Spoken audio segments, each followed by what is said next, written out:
Maswerteng gabi po mga ka-STL. Narito na po ang resulta ng STL Rizal para sa araw na to, 3rd draw, December 9, 2024. Araw ng Lunes, naway ang mga natayan niyo pong mga numero kanina ay manalo nawa ngayong gabing ito, 8:45 PM. Kaya kunin niyo na po ang inyong mga tickets. Narito na po ang resulta. Ang mga numerong nanalo sa STL Rizal ngayong gabing ito, December 9, 2024, 8:45 PM. Third draw result, 4 at 32 in exact order sa lahat po ng tumaya kanina sa STL Rizal para sa third draw ng 4 at 32.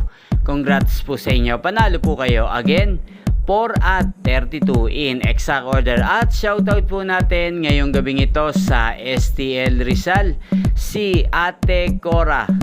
Ate Cora ng Rizal, shoutout po sa iyo. Naway isa ka po sa swertehin ngayong gabi sa STL Rizal. At sa lahat po ng mga taga Rizal dyan, shoutout po sa inyo. Naway nasa mabuti po kayong kalagayan. Inyo pong napanood ang resulta ng STL Rizal sa channel na to. Magkita-kita pong muli tayo bukas ng alas 11 ng umaga. Thank you for watching.